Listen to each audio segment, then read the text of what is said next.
Nucleic. এতিয়া আমি যদি ক'ব যাওঁ যে এই যে আমি বজাৰত গৈ পেলাই দেখা পাওঁ যে মুকুতা বুলি কওঁতে আমাৰ মনত কি আহে? গোল গোল এটা বস্তু, ৰাউণ্ড এটা বস্তু বুলি আমাৰ মনত এটা ভাৱ আহে, কাৰণ আমি এতিয়াৰ পৰা ৰাউণ্ডেই দেখা পাইছোঁ। সেইকাৰণে মুকুতা মানে গোল, শ্বাইনিং আছে, দেখাত ভাল লাগে, তেনেকুৱা এটা বস্তু আমাৰ মনত আহে। কিন্তু চায়েন্সে কৈ আছে যে বস্তুটো তেনেকুৱা নহয়। তাৰমানে আমি যি ইচ্ছা যি বিচাৰোঁ আমি তেনেকৈ মুকুতা বনাব পাৰোঁ। শামুক এটা অপাৰেশ্যন কৰি পেলাই যেতিয়া আমি তাৰ ভিতৰত এটা ফৰেন বডি সোমাব লাগিব, সেই ফৰেন বডিটোক আমি আমাৰ ভাষাত কৈছোঁ যে নিউক্লিক। সেই নিউক্লিকটো এই শামুকৰ বাকলিৰ পৰাই বনোৱা হয়। বনাই পেলাই আপোনাৰ যদি ৰাউণ্ড মুকুতা লাগে, আপোনাৰ নিউক্লিকটো হ'ব লাগিব ৰাউণ্ড। যদি আপোনাৰ ইমেজ ছবি মুকুতা লাগে, তেনেহ'লে আপোনাৰ সেই নিউক্লিকটো হ'ব লাগিব পিকচাৰ এটা হ'ব লাগিব। আৰু সেই বস্তুখিনি বনাব কিহেৰে? শামুকৰ গুৰি। তাৰপিছত যদি আপুনি ভাবে যে নহয় মই MOP মাদাৰ অফ পাৰ্লৰ কিছুমান বনাম, শামুকৰ বাকলি কাটিয়ে আপুনি কিছুমান শ্বেপ বনাব পাৰে, যেনেকৈ হাৰ্ট শ্বেপ, টিয়ে ড্ৰপ শ্বেপ, এনেকুৱা শ্বেপ দি পেলাইও নিউক্লিক ফৰ্ম কৰি পেলাই অপাৰেশ্যন কৰি সোমালে এই টাইপৰে আপোনাৰ মুকুতাটো ওলাই আহে। তো মই কিছুমান এই ৰাউণ্ড পাৰ্লৰ বা ইমেজ পাৰ্লৰ, MOP পাৰ্লৰ পিকচাৰ কিছুমান দিয়া আছে ছাইডত। তো ফ্ৰেছ ৱাটাৰ পাৰ্ল কালচাৰ ইয়াতে আমি কেনেকৈ কৰোঁ কামখিনি, এইটো আমি ফাৰ্ষ্টৰ পৰা ইণ্ডলৈকে মই প্ৰচেছখিনি অকণমান বুজাই দিছোঁ। আমি হাফ মুন বুলি কওঁ। সেই বস্তুটো যদি আপুনি অপাৰেশ্যন কৰি পেলাই দিয়ে, তেনেহ'লে কিন্তু আপোনাৰ মুকুতা নহয়। এতিয়া হাফ ৰাউণ্ড আৰু লেমিলিডেন্সৰ বিষয়ে মই অকণমান ক'ব খুজিছোঁ যে হাফ ৰাউণ্ডটো যিটো হাফ মুন, এই হাফ মুনটো আমি পাওঁ ব্ৰহ্মপুত্ৰ নদীৰ যিখিনি উপনৈ আছে, সেই উপনৈসমূহত পোৱা যায়। আপুনি কেতিয়াবা যদি নদীৰ কাষত গৈছে, তেনেহ'লে চেপেটা শামুকখিনি দেখা পাব।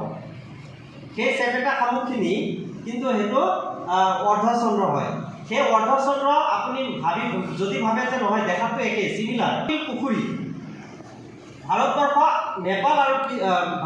বাংলাদেশ আৰু কিছু পৰিমাণে নেপালত পোৱা যায়।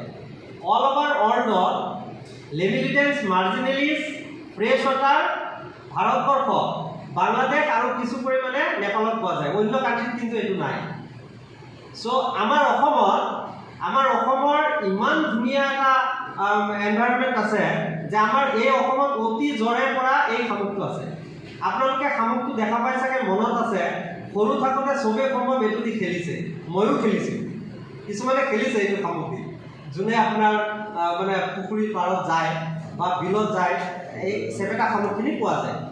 চ' এই শামুকখিনি কি হয়, যদি নৈ, খাল বিল পুখুৰী, নৈ নহয়, 2 বছৰৰ পৰা 3 বছৰ বয়সৰ শামুককহে আপুনি অপাৰেশ্যন কৰিব লাগিব। যদি ইয়াতকৈ বয়সটো বেছি হৈ যায়, তেনেহ'লে কিন্তু আপোনাৰ ইয়াত পাৰ্লটো ফৰ্মেশ্যন নহ'ব। এটা লেমিলিডেন্স মাৰ্জিনেলিছ 6 ইয়েৰ্ছলৈকে জীয়াই থাকে। আফটাৰ 6 ইয়েৰ্ছ নেচাৰেল ডেথ হয়। চ' আমি 2 বছৰৰ শামুক এটা যদি আমি ইমপ্লাণ্ট কৰিব যাওঁ, তাত পাৰ্লৰ গ্ৰ'থটো চবতকৈ ভাল হয়। চ' সেইকাৰণে আপুনি এই বয়সটো জানিব লাগিব। বয়স কেনেকৈ জানিব? শামুকৰ বয়স কেনেকৈ ওলায়? শামুকৰ বয়স ওলায় যে শামুকৰ বাকলিৰ উপৰিভাগত চাব কিছুমান অসংখ্য ক্ষীৰাৰ নিচিনা আছে।